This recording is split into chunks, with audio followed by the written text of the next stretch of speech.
Vikings. The word calls up images of giants, grim warriors and fearless sailors capable of bravery and barbarism in equal measure. They hailed from the Scandinavian countries now known as Norway, Sweden and Denmark. The bleak, mountainous interiors of their homelands made them an outward-looking people from the start. At the beginning of the Middle Ages, they began pushing their longboats out from the fjords, scanning the horizons for precious land and sources of trade, and terrorizing the hapless Europeans who stood in their way. For more than 500 years, they swept into Europe, east, south, and west. The westward-looking Norwegians would move stepwise across the Atlantic, from the British Isles to Iceland to Greenland, and finally to a mysterious place called Vinland, somewhere in America. Every schoolchild knows that the rogue Viking Leif Erikson set foot in the New World long before Columbus's historic voyage. But until recently, just how the Scandinavians managed this navigational feat remained a mystery. The questions persist. Did they try to colonize the Americas? And how much of their seafaring skill did they bequeath to medieval Europe?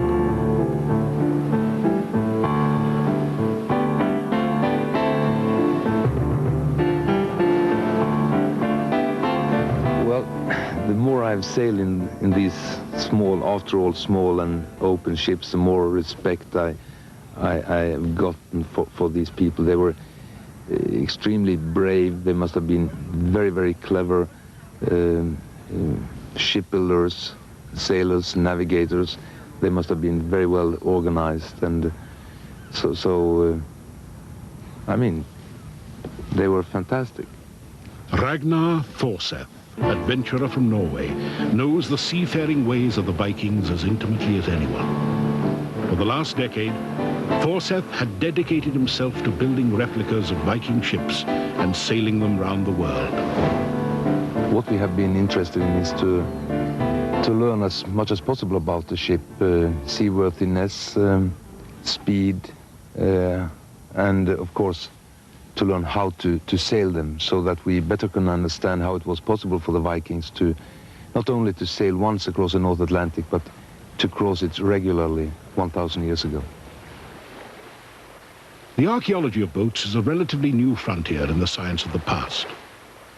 Working with scholars from the Viking ship museums in Norway and Denmark, Ragnar has tried to remain as faithful to the original Viking shipbuilding craft as possible. What is unique for Scandinavian shipbuilding at that time is the clink building technique. Most ships today the planks are like this, but the Viking ships, it's more like this, and then they are nailed together. And first you build up the ships with the planking, and then later on you put in the ribs, while in most other traditions they do it the opposite way. Thorseth's fleet consists of replicas of 3 ships. Gaia, a copy of the largest Viking ship yet found, built in 850 AD as a raiding vessel and probably once the property of a king. The Oseberg, a copy of a royal yacht dating from about 800 AD, is the most elegant of the Viking ships. The original was built for protected waters and never meant to see the high seas. The Saga Sigla, the most seaworthy of the 3 vessels, is an 11th century Viking trader. Well, if I were to cross the North Atlantic again, I would go for the Saga Sigla, the Knar. But if I were to compete in America's Cup, I would go for the Gaia. Beautiful, fast ship, really.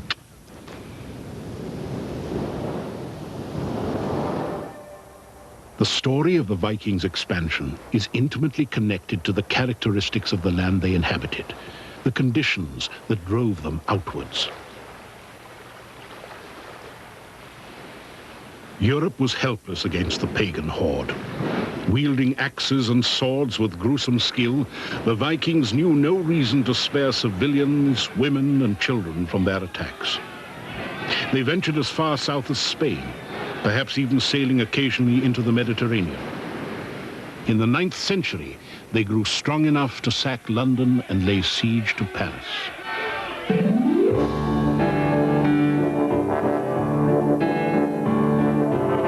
settled parts of Ireland, northern England, and conquered the city of York. Well, I think we've completely revolutionized people's idea of the Viking era in York. People used to think of the Vikings coming and just destroying the city, but we've seen a picture where they come and they inject new life into the place, and they lay it out with the streets and the properties and the churches and the buildings, which you can still see today. The lines of the properties still exist 1,000 years after, but they have their origin in the Viking Age. So the Vikings came as traders and as merchants, and they gave York new economic life.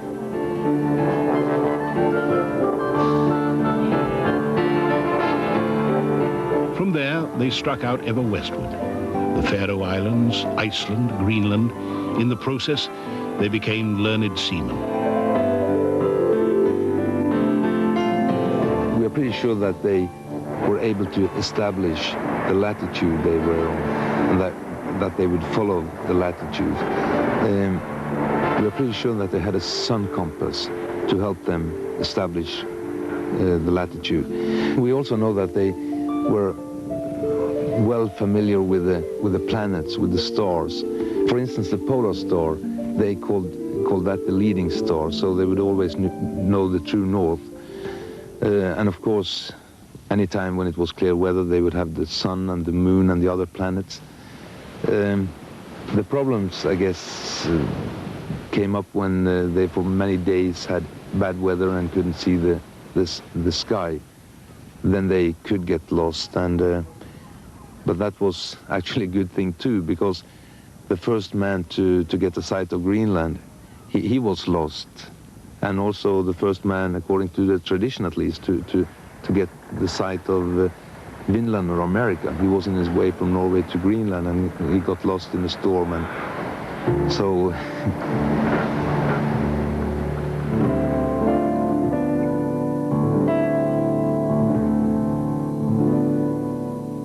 Our source for those westward journeys are two sagas, both of which tell of the volatile clan of Eric the Red. Theirs is a tale of discovery driven by violence and exile. Eric's father, exiled from Norway on charges of manslaughter, took his family to Iceland. Eric himself, exiled from Iceland after several fights and killings, set off in 986 to settle on the island of Greenland. Eventually, the colony would grow to several thousand settlers. It conducted brisk trade with Europe for several centuries. Greenland was a rich country. It had many resources which Europe wanted in the medieval period. Things as prosaic as walrus hide, which were used for ships' ropes, through things as mysterious as narwhal tusk, which throughout medieval Europe was considered to be the unicorn horn, the horn of this sort of very mystical and mythical beast. The main commodity, however, was ivory. And walrus ivory from the tusks of the walrus that lived in more northerly waters of Greenland was the main form in which tributes and various tithes were paid to Europe by the Greenlanders.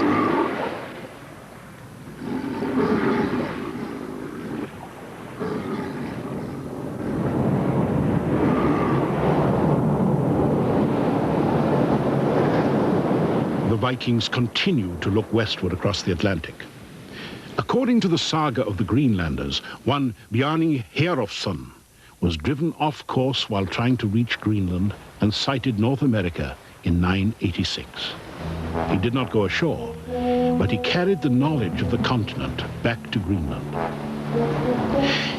In about 1000, Eric the Red's son, Leif, decided to strike out for the mysterious westward land to see if it might be suitable for colonization. According to the sagas, Leif's expedition first happened upon a barren landscape backdropped by mountains and glaciers. Leif dubbed the place Helund, or Land of Flat Rocks. Scholars believe this to be Baffin Island. Sailing southward, they then pulled ashore on a wooded place with a gently sloping shoreline and broad white beaches. This they named Markland, or Land of the Forest. It was probably Labrador. Then to the south of that was a third land, which they called Vinland. And this is the one that the questions are about. We don't know exactly where Vinland was, except that it was somewhere to the south of Labrador. For years, scholars have debated the truth of the sagas and the location of Vinland, even the meaning of the term Vinland. Hann mælti þá á norrænu stundleið, var gengin miklu lengra. He spoke then the Norse language and said, I have something new to tell you. I found wines and grapes. The name Vinland was given to the land by Leif Erikson in the sagas because, as he said, because of the good qualities that it has. Now, this has been a controversy in scholarship ever since because people want to, in modern days, see it as V-I-N with an accent on the I, Vinland, meaning land of wine or land of grapevines. But in Leif Erikson's time, they really had no knowledge of grapevines or wine. There was an Old Norse word, V-I-N without the accent, Vinland, which referred to pasture land. And in fact, any Norse explorer finding a new land would have had as his first priority to find pasture land. They lived on their cattle. They carried cattle with them in their ships as they went exploring. And their first priority was find a place for the cattle to graze. Well, Norse people would settle in a land where the old pattern of culture fitted. I mean, in Newfoundland, they would find what they were used to, hunting seals, hunting caribou, and all that stuff. And furthermore, it was very important to stop in time, don't sail too long, because I lived in the wilds for many, many years in the northern part, and the preparations for the winter, on that depends life and death. They had to build houses, they had to hunt, they had to fish, and prepare for the winter. It was here, in northern Newfoundland, that the definitive evidence was finally found. Norwegian archaeologists Helga and Anna Stina Ingstad spent the better part of a decade sailing up and down the Atlantic coast of North America, looking for clues of the Vikings. In 1961, they arrived at Lance or Meadows. Dr. Ingstad is a Norwegian explorer, but his wife Anna Stina was the archaeologist.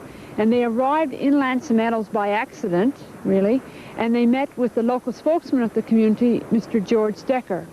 Dr. Ingstad asked Mr. Decker if there was anything unusual, any humps or bumps or mounds around, and Mr. Decker said, yes, there are some Indian campsites up by Black Duck Brook.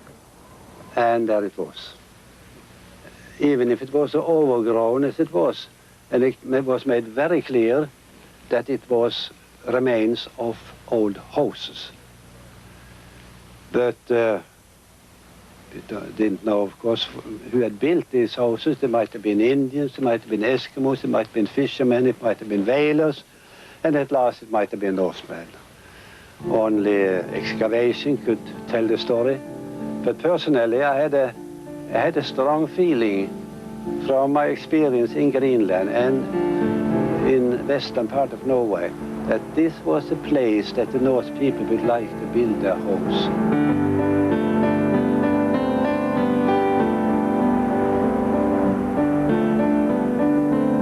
The Viking presence on North American soil some 500 years before the voyages of Christopher Columbus has now been definitively established at Lance or Meadows. How is it possible then that such a monumental discovery would gradually fade from memory, that by the time of Columbus the notion of sailing off the edge of the world would again lurk in the imaginations of European explorers? The answer?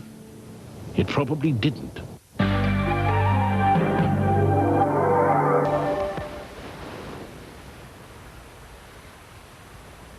In 1957, Yale University acquired a rather stunning map dating from the mid-1400s. On its western extremity appears the island of Vinland. 400 years after life's journey, and 50 before Columbus's.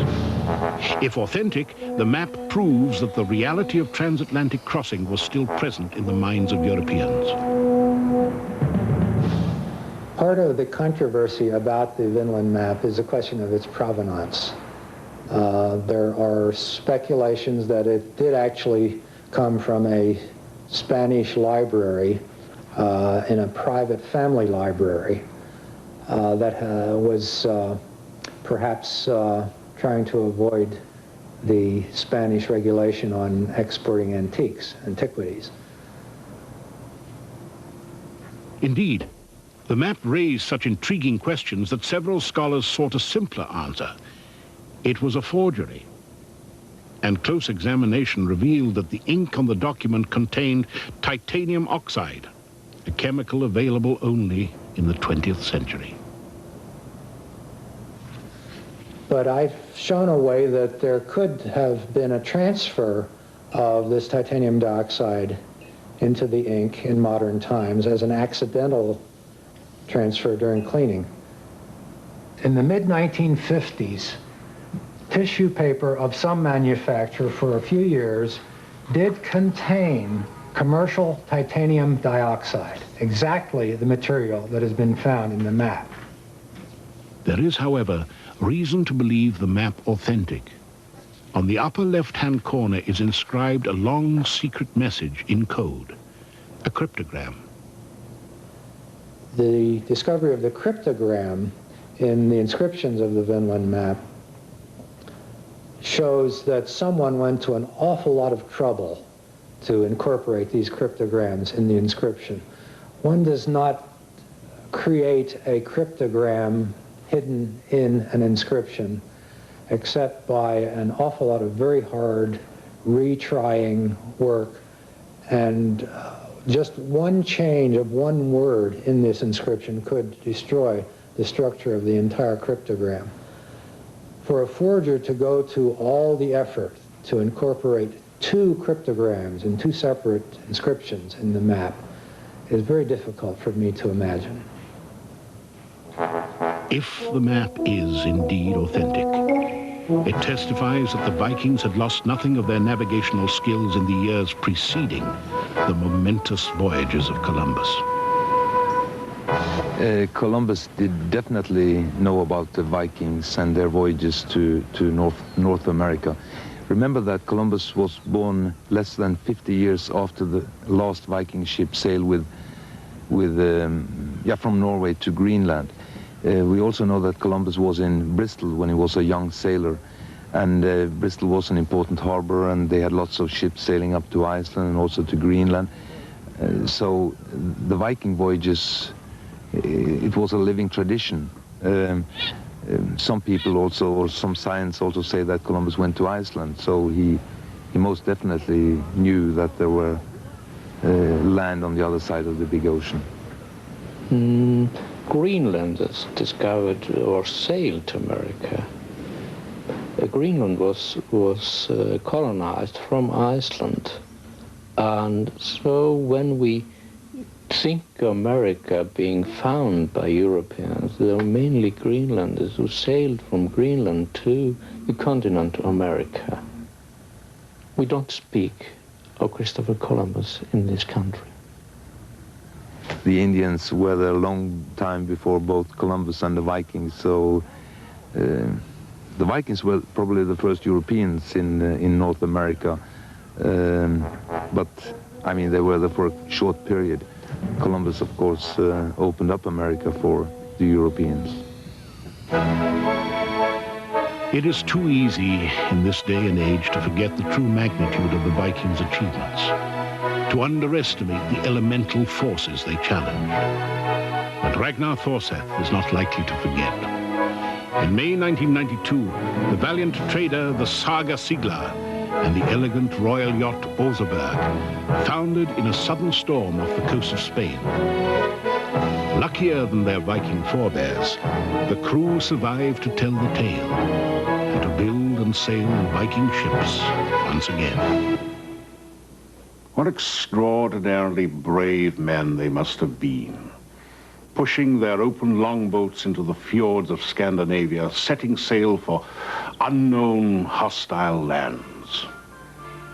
An epic saga in themselves, these voyages wrote a heroic prelude to the European age of discovery, leaving one to ponder, will we ever know the extent of the debt that Columbus owed his Viking predecessors?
Bye.